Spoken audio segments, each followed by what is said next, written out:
Pemirsa, berita Banjarmasin kembali hadir menjumpai Anda bersama saya, Faya Putri. Sejumlah berita aktual dan beberapa informasi menarik lainnya telah kami siapkan untuk Anda. Berikut berita utama hari ini. Dari hasil uji laboratorium, air sungai di kota Banjarmasin yang berwarna hijau dinyatakan tercemar secara alami.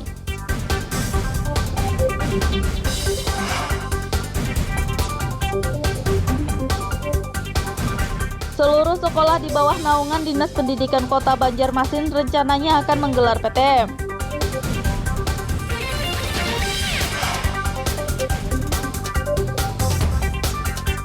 Kades Kecamatan Martapura Timur Kabupaten Banjar menyalurkan bantuan untuk korban banjir Kalteng.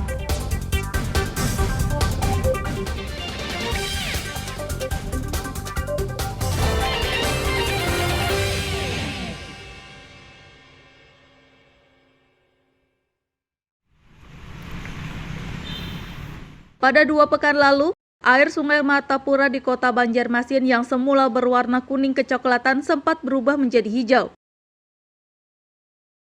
Dinas Lingkungan Hidup Banjarmasin pun melakukan pengambilan sampel dan pengujian laboratorium terhadap air sungai tersebut. Kepala Bidang Pengawasan Dinas Lingkungan Hidup Banjarmasin, hasil uji laboratorium menunjukkan air sungai Martapura berwarna hijau akibat mengalami pencemaran. Namun menurutnya pencemaran itu terjadi secara alami karena kandungan gas mangan atau unsur kimia yang diduga terbawa hujan dan larut ke sungai. Ternyata mangannya 0,4 melebihi dari baku mutu yang harusnya 0,1 aja kan. Nah, jadi indikasi ini Abi perkirakan ini terjadinya pencemaran tapi secara alami, bukan dari suatu kegiatan yang berbahan kimia. Kenapa? Karena itu kami konsultasi dengan ahli juga, mereka menanyakan warnanya apa, karena hijau toska. Warna hijau toska biasanya jadi pencemaran alami yang disebabkan oleh beberapa rawa yang tidak ada vegetasi. Ketika turun hujan ini menghasilkan semacam peningkatan dari gas mangan itu yang larut ke sungai. Dan ini terindikasi terjadinya kan hanya temporer ya, tidak terus menerus, tidak secara jadi kira-kira memang terjadi pencemaran, cuma pencemaran alami saja. Wahyu Hardi Cahyono menambahkan kondisi air sungai berwarna hijau akibat kandungan gas mangan tidak berlangsung lama dan tidak membahayakan untuk ekosistem biota sungai. Dari Kota Banjarmasin, Muhammad Lutfi Darlan dan Fudail melaporkan. Dari Kota Banjarmasin, Muhammad Lutfi Darlan dan Fudail melaporkan.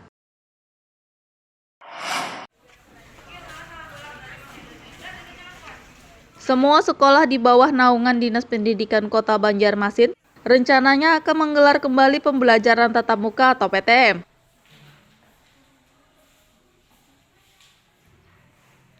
Kepala Dinas Pendidikan Kota Banjarmasin Totok Agus Daryono mengatakan, PTM akan digelar kembali karena saat ini status PPKM Kota Banjarmasin sudah turun ke level 3.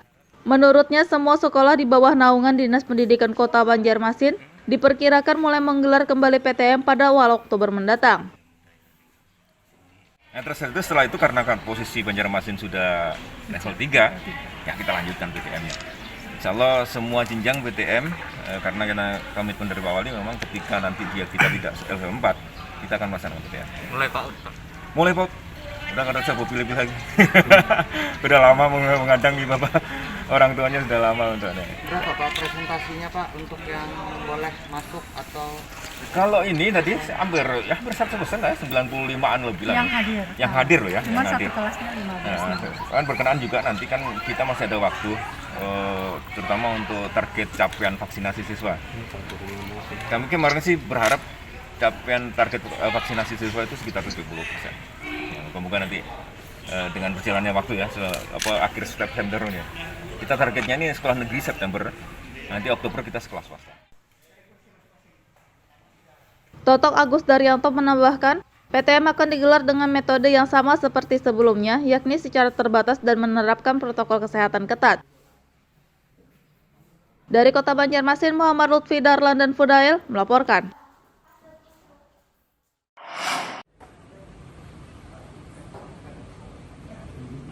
Selain di Kota Banjarmasin, pembelajaran tatap muka atau PTM bagi sekolah tingkat PAUD hingga SMP rencananya juga digelar di Kota Banjarbaru.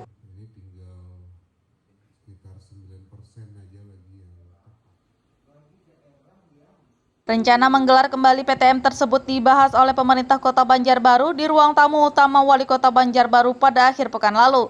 Wali Kota Banjarbaru Aditya Mufti Arifin mengatakan, PTM bagi sekolah tingkat PAUD, TK, SD hingga SMP rencananya akan dimulai pada Oktober 2021 mendatang jika PPKM Kota Banjarbaru yang berstatus level 4 turun ke level 3. Utamakan begitu. Apalagi dengan pandemi ini sirkulasi udara sangat penting begitu, dan sirkulasi yang terbaik adalah di luar ruangan. Nah ini kita tekankan kepada kepala dinas. Artinya sekolah harus berinovasi lah. Iya, ada inovasi. Jadi pembelajaran itu tidak hanya di kelas, bisa di taman, bisa di mana saja kita untuk menuntut ilmu. Kapan dilaksanakan PTM itu, Pak? Ya insya Allah 1 Oktober, insya Allah begitu. Pak, tadi ada diutarakan antara orang tua pengantar murid ada ruang khusus, Pak, supaya tidak ada bergerombol itu gimana? Itu Pak? untuk PAUD begitu. Ya. Jadi untuk PAUD nanti kita minta sekolah-sekolah itu menyiapkan ruang tunggu khusus agar tidak ada kerumunan baik orang tua ataupun keluarga yang mengantar dan menunggu peserta didik PAUD di Kota Banjarbaru. Dan memang Aditya menambahkan sebelum PTM digelar, Dinas Pendidikan harus melaksanakan PTM percontohan terlebih dahulu. Selain itu, semua sekolah yang bakal menggelar PTM diwajibkan menyediakan sarana dan prasarana pendukung penerapan protokol kesehatan. Dari Kota Banjarbaru, Muhammad Lutfi Darlan dan Fahmi melaporkan.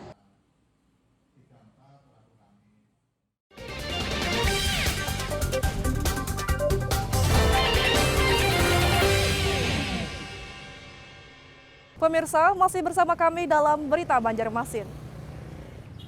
Bagi Anda yang baru bergabung, berikut Berita Banjarmasin utama hari ini.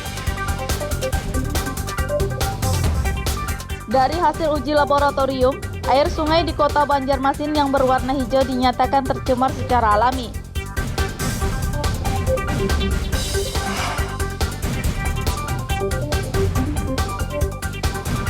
Seluruh sekolah di bawah naungan Dinas Pendidikan Kota Banjarmasin rencananya akan menggelar PTM.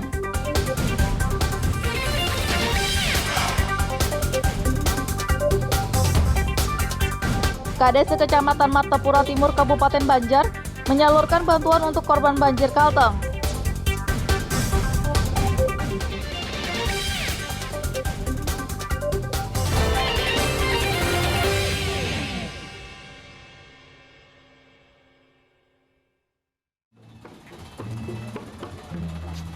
Kepala Staf Angkatan Laut Kasal Laksamana TNI Yudo Margono memantau penyelenggaraan vaksinasi COVID-19 massal di Desa Serongga, Kecamatan Kelumpang Hilir, Kabupaten Kota Baru pada akhir pekan lalu. Pemantauan vaksinasi COVID-19 massal dilakukan Laksamana TNI Yudo Margono bersama Kepala BNPB, Letjen TNI Gani Porsito, dan Gubernur Kalsel Sabirin Nur. Laksamana TNI Yudo Margono mengatakan, masyarakat sangat antusias mengikuti kegiatan vaksinasi COVID-19 massal dosis pertama ini. Ia berharap penyebaran COVID-19 di Kabupaten Kota Baru bisa ditekan dan perekonomian masyarakat yang melemah akibat pandemi dapat kembali pulih.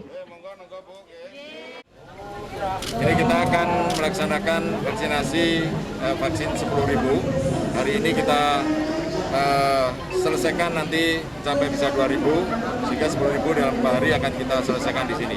Ini masyarakat sini karena belum pernah melaksanakan vaksin, sehingga kita serbu di sini. Ini juga area perkebunan, sehingga para masyarakat di sini yang mayoritas adalah pekerja kebun, harapannya dengan mereka sehat,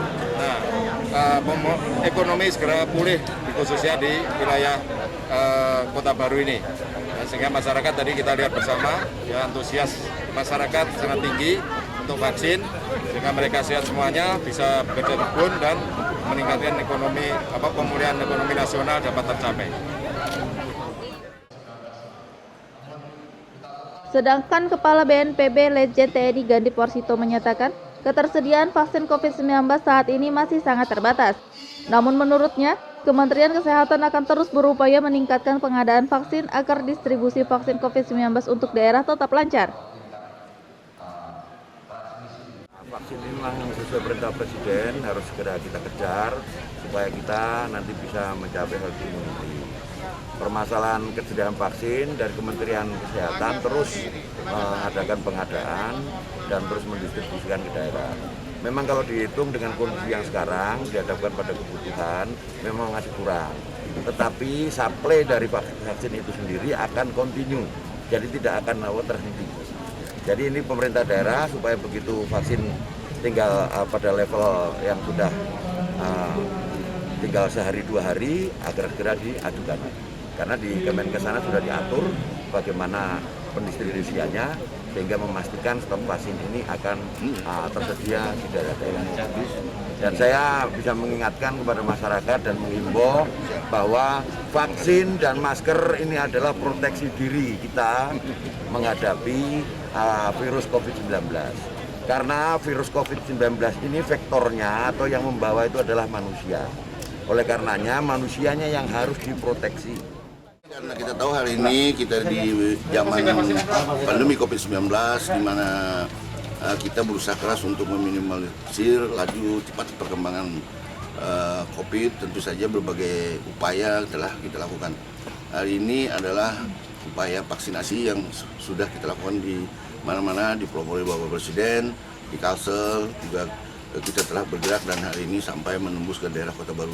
Kita berharap tadinya satu-satunya level 4 Kota Baru ini segera turun dan saya dengar berita turun levelnya dan ini alhamdulillah.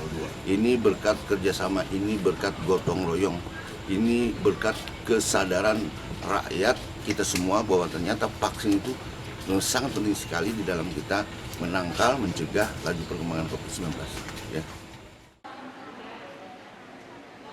Dalam kegiatan vaksinasi COVID-19 massa yang digelar di Desa Serongga, Kabupaten Kota Baru ini, jumlah vaksin COVID-19 yang disediakan sekitar 10.000 dosis.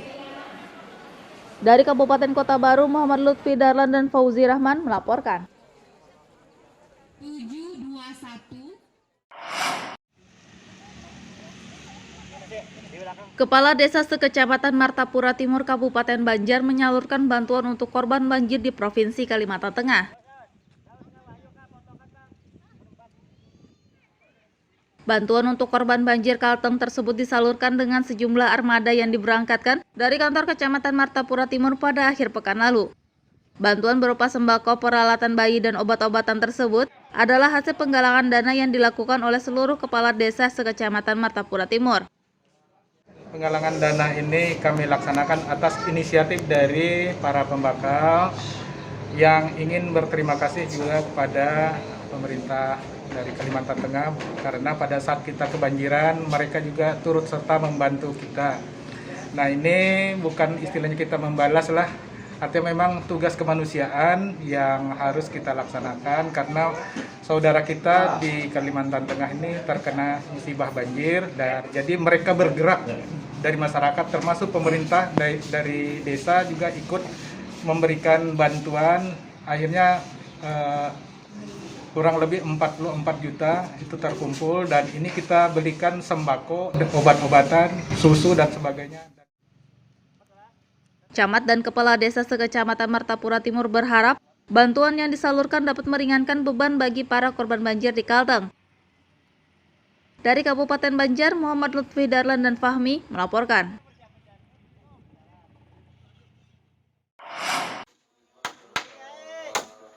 Salah satu korban kebakaran di kawasan Sukmaraga, Kecamatan Pulau Laut Sigam, Kabupaten Kota Baru, mendapat bantuan pembangunan rumah kembali oleh anggota Satreskrim Polres Kota Baru. Rumah milik korban kebakaran bernama Agustina itu telah selesai dibangun oleh Satreskrim Polres Kota Baru dan diserahkan pada akhir pekan lalu. Agustina mengaku sangat bersyukur dan berterima kasih kepada Kepolisian Kota Baru yang telah membantu pembangunan kembali rumahnya.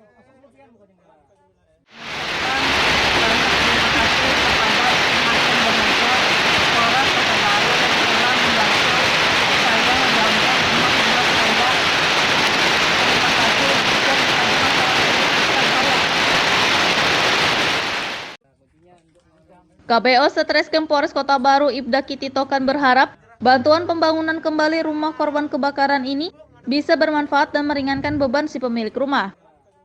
Kegiatan bedah rumah untuk membantu masyarakat tersebut adalah ide kreatif dari Macan Bemega Polres Kota Baru yang diawaki oleh Bribka Bernard Sinaga selaku Kepala Tim Macan Bemega. saya selaku KBO Reskrim mewakili AKP Abdul Jalil selaku Kasat Reskrim Polres Kota Baru mendukung serta mengapresiasi dari ide tim Macan Bamega tersebut, yang mana sesuai dengan moto Pak Kapolres bahwa saat ini moto beliau adalah membuat masyarakat senang, dan itu dilaksanakan oleh tim Macan Bamega Kota Baru. Masyarakat yang dibantu merupakan seorang wanita single parent yang bekerja sebagai buruh serabutan dan saat ini sedang menderita penyakit stroke. Mudah-mudahan apa yang dilaksanakan tim Macan Bamega Polres Kota Baru menerima keberkahan serta memberikan dampak yang baik kepada masyarakat sekitar. Kebakaran di kawasan Sukmaraga, Kabupaten Kota Baru terjadi pada 30 Oktober 2020 lalu. Hingga kini, masih banyak rumah yang terdampak kebakaran belum dapat dibangun kembali. Diharapkan para dermawan membantu pembangunan kembali rumah-rumah korban kebakaran tersebut. Dari Kabupaten Kota Baru, Muhammad Lutfi Darlan dan Fauzi Rahman melaporkan.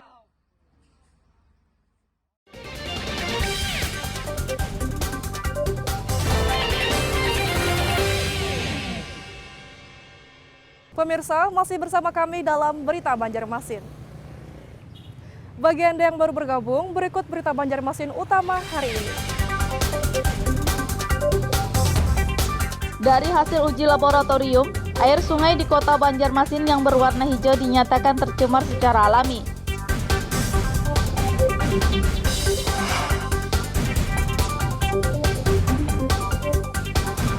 Seluruh sekolah di bawah naungan Dinas Pendidikan Kota Banjarmasin rencananya akan menggelar PTM.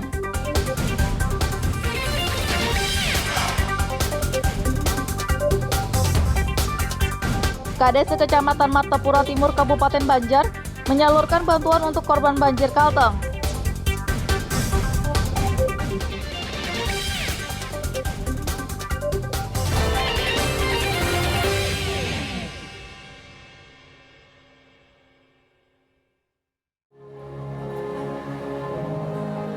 Tak lama lagi warga dari 2 desa terpencil di Kabupaten Kota Baru dapat menikmati kemudahan akses atau jalan yang akan dibangun oleh prajurit TNI melalui program Tentara Manunggal Membangun Desa atau TMMD ke-112.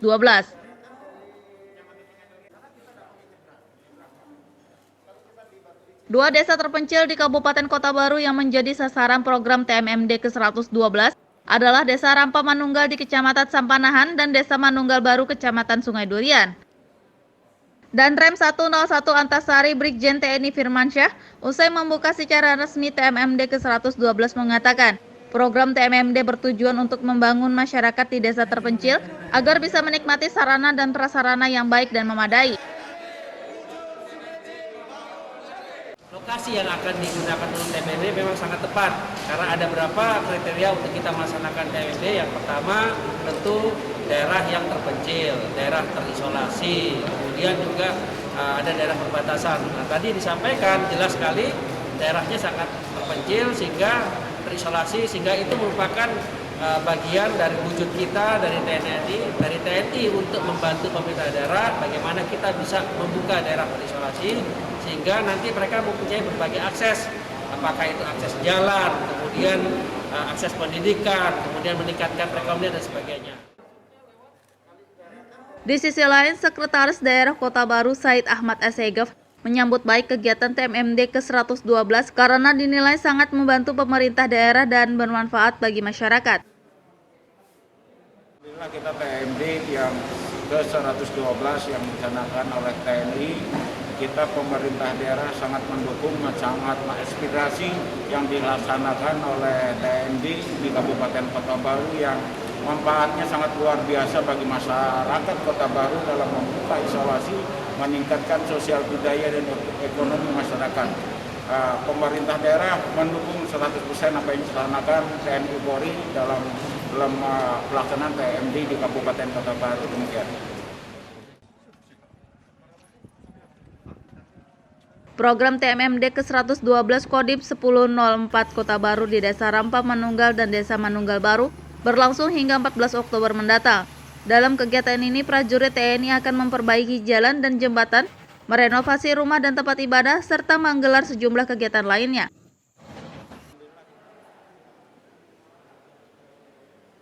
Dari Kabupaten Kota Baru, Muhammad Lutfi Darlan dan Fauzi Rahman melaporkan.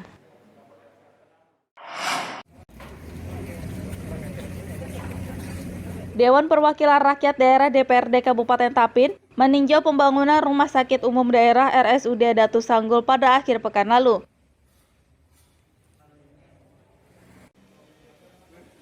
Peninjauan proyek pembangunan RSUD Datu Sanggul baru yang berlokasi di kawasan Trantang, Tapin Utara itu dilakukan oleh Ketua DPRD Tapin, Yamani, bersama sejumlah anggotanya. Yamani mengatakan peninjauan dilakukan untuk memastikan proyek pembangunan berjalan dengan baik dan lancar. Menurutnya, pembangunan rumah sakit yang mulai dikerjakan sejak bulan Februari lalu, kini progresnya telah mencapai sekitar 50%. Yang mana tadi kami melihat infrastruktur jalan yang menuju rumah sakit dan juga melihat progres perkembangan pembangunan rumah sakit. Ini hasil dari pemantauan ini gimana Pak? Alhamdulillah, kalau dilihat dari hasil tayang tadi, insya Allah pembangunan rumah sakit ini berjalan dengan baik dan lancar dan insya Allah tepat waktu. Ada berapa persen masukan Pak? Informasi tadi 52%. Sudah 52%, tinggal sisanya mungkin insya Allah Desember lah sudah selesai. Ada saran masukan nggak Pak terkait pembangunan ini Pak? Dalam artian mudah-mudahan pembangunan ini sesuai dengan jadwal, selesainya di Desember dan dalam artian bisa kita manfaatkan. Di sisi lain, Kepala Dinas PUPR Tapin, Yustan Azidin, berharap proyek pembangunan RSUD Datu Sanggul baru yang ditargetkan rampung pada Desember mendatang bisa selesai tepat waktu. Penumpukan material yang artinya habis pasang atap nanti masuk lagi. Ada usul Pak dari Dewan terkait dengan bangunan penunjang. Iya, karena bagaimanapun ini kan rumah sakit harus ada penunjangnya. Ya tadi kan dijelaskan waktu kita di dalam tadi, salah satunya mungkin power hose, kemudian instalasi listriknya, kemudian pemulasaran jenazah, kemudian laundry. Nah itulah yang sedang juga berbarengan pembangunannya. Itu pakai dana APBD? APBD. Berapa Pak? Di APBD 30, sekitar 30 miliar. Pembangunan RSUD Datu Sanggul baru di Kabupaten Tapin menelan anggaran lebih dari 122 miliar rupiah. Rumah sakit yang dibangun di lahan seluas 42.800 hektar ini memiliki kapasitas 202 kamar inap. Dari Kabupaten Tapin, Muhammad Lutfi Darlan dan Abdillah melaporkan.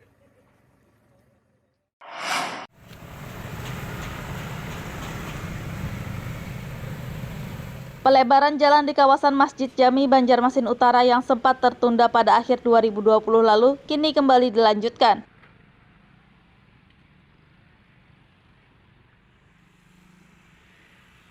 Kepala Bidang Jalan Dinas PUPR Kota Banjarmasin Chandra mengatakan, pelebaran jalan Masjid Jami sempat tertunda karena menunggu anggaran. Kini pelebaran jalan tersebut sudah bisa dilanjutkan kembali dengan anggaran sekitar 1,6 miliar rupiah yang bersumber dari APBD Kota Banjarmasin.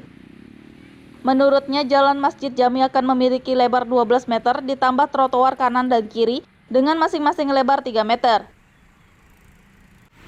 Pada tahun ini Dinas PUPR dan Kota Banjarmasin melakukan penanganan di jalan Masjid Jami ini. Ini untuk melanjutkan kegiatan pembangunan jembatan Sulawesi terdahulu. Kita lanjutkan tahun ini dengan pelebaran jalan di sini. Akan ditangani sepanjang sekitar 142 meter. Kemudian nanti di sini ada trotoar selebar 3 meter. Di bawah trotoar itu nanti ada saluran drainase. Jadi nanti di atas trotoar itu juga akan kita pakai dan bisa digunakan oleh masyarakat karena akan kita lengkapi dengan kursi taman dan lampu-lampu dan ada jalur difabelnya juga. Untuk anggaran sendiri Pak? Anggarannya 1,6 miliar. di tahun 2021 ini di APBD. Untuk pengerjaan sendiri mulai tanggal berapa sampai ke berapa, Pak? Harapan kita di bulan November ini sudah bisa diserah terimakan dan dinikmati oleh masyarakat di sini. Chandra menambahkan, trotoar tersebut akan dilengkapi taman dan juga sejumlah bangku. Proyek pelebaran jalan Masjid Jami dan pembangunan trotoar ini ditargetkan rampung pada November 2021 mendatang.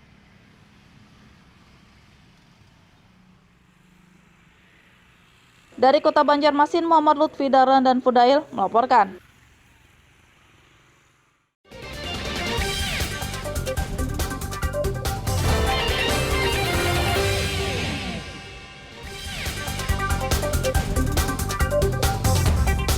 Dari hasil uji laboratorium, air sungai di Kota Banjarmasin yang berwarna hijau dinyatakan tercemar secara alami.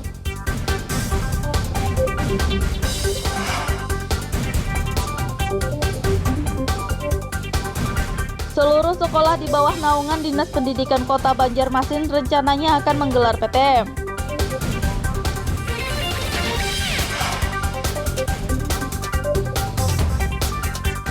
Kades Kecamatan Martapura Timur Kabupaten Banjar menyalurkan bantuan untuk korban banjir Kalteng.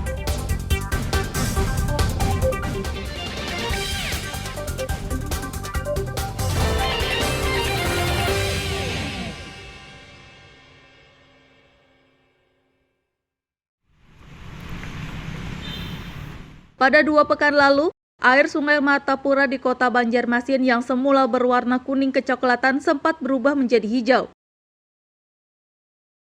Dinas Lingkungan Hidup Banjarmasin pun melakukan pengambilan sampel dan pengujian laboratorium terhadap air sungai tersebut. Kepala Bidang Pengawasan Dinas Lingkungan Hidup Banjarmasin, hasil uji laboratorium menunjukkan air sungai Martapura berwarna hijau akibat mengalami pencemaran.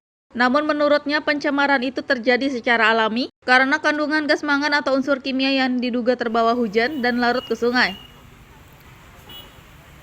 Ternyata mangannya 0,4 melebihi dari baku mutu yang harusnya 0,1 aja kan. Nah jadi indikasi ini Abi perkirakan ini terjadinya pencemaran tapi secara alami, bukan dari suatu kegiatan yang berbahan kimia. Kenapa?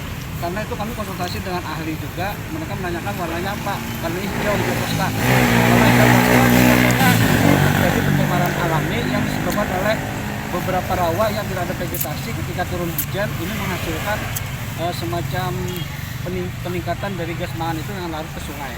Dan ini terindikasi terjadinya kan hanya temporer ya, tidak terus menerus, tidak sedang. Jadi kira-kira memang terjadi pencemaran, cuma pencemaran alami saja. Wahyu Hardi Cahyono menambahkan, kondisi air sungai berwarna hijau akibat kandungan gas mangan tidak berlangsung lama dan tidak membahayakan untuk ekosistem biota sungai. Dari Kota Banjarmasin, Muhammad Lutfi Darlan dan Fudail melaporkan. Dari Kota Banjarmasin, Muhammad Lutfi Darlan dan Fudail melaporkan.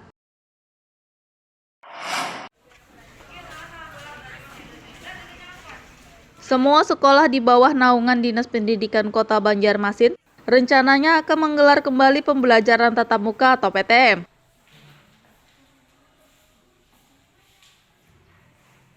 Kepala Dinas Pendidikan Kota Banjarmasin Totok Agus Daryono mengatakan, PTM akan digelar kembali karena saat ini status PPKM Kota Banjarmasin sudah turun ke level 3. Menurutnya, semua sekolah di bawah naungan Dinas Pendidikan Kota Banjarmasin diperkirakan mulai menggelar kembali PTM pada awal Oktober mendatang. Yang tersedia setelah itu karena posisi Banjarmasin sudah level 3, ya kita lanjutkan PTM-nya. Insya Allah semua jenjang PTM, karena komitmen dari awal ini memang ketika nanti kita tidak level 4, kita akan melaksanakan PTM. Mulai Pak? Mulai Pak. Udah nggak usah pilih-pilih lagi. Udah lama mengadangi Bapak. Orang tuanya sudah lama untuk ada. Berapa Pak presentasinya Pak untuk yang boleh masuk atau? Kalau ini tadi hampir 100% lah, 95-an lebih lah. Yang hadir loh ya. Cuma yang satu hadir. kelasnya 15. Kan berkenaan juga nanti kan kita masih ada waktu, terutama untuk target capaian vaksinasi siswa. Kami kemarin sih berharap capaian target vaksinasi siswa itu sekitar 70%. Semoga nanti dengan berjalannya waktu ya, akhir September ya. Kita targetnya ini sekolah negeri September, nanti Oktober kita sekolah swasta. Totok Agus Daryanto menambahkan, PTM akan digelar dengan metode yang sama seperti sebelumnya, yakni secara terbatas dan menerapkan protokol kesehatan ketat. Dari Kota Banjarmasin, Muhammad Lutfi Darlan dan Fudail melaporkan.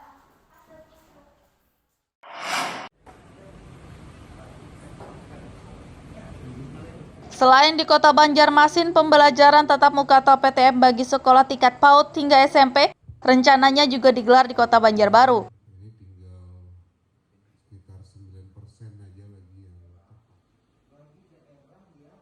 Rencana menggelar kembali PTM tersebut dibahas oleh pemerintah Kota Banjarbaru di ruang tamu utama Wali Kota Banjarbaru pada akhir pekan lalu.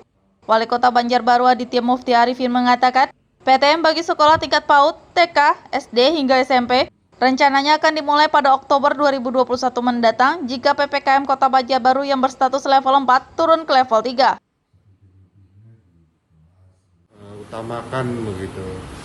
Apalagi dengan pandemi ini sirkulasi udara sangat penting begitu, dan sirkulasi yang terbaik adalah di luar ruangan. Nah ini kita tekankan kepada kepala dinas. Artinya sekolah harus berinovasi lah. Iya, ada inovasi. Jadi pembelajaran itu tidak hanya di kelas, bisa di taman, bisa di mana saja kita untuk menuntut ilmu. Kapan dilaksanakan percontohannya itu, Pak? Ya insya Allah 1 Oktober, insya Allah begitu. Pak, tadi ada diutarakan antara orang tua pengantar murid ada ruang khusus Pak, supaya tidak ada bergerombol itu gimana? Itu Pak? untuk PAUD begitu. Ya.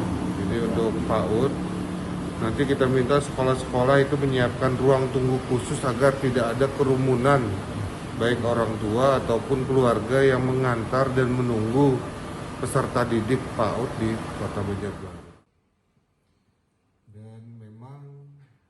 Aditya menambahkan sebelum PTM digelar, Dinas Pendidikan harus melaksanakan PTM percontohan terlebih dahulu. Selain itu, semua sekolah yang bakal menggelar PTM diwajibkan menyediakan sarana dan prasarana pendukung penerapan protokol kesehatan. Dari Kota Banjarbaru, Muhammad Lutfi Darlan dan Fahmi melaporkan. Pemirsa, informasi tadi sekaligus menutup perjumpaan kita kali ini. Saya Faya Putri beserta redaksi mengucapkan selamat beraktivitas, sampai jumpa.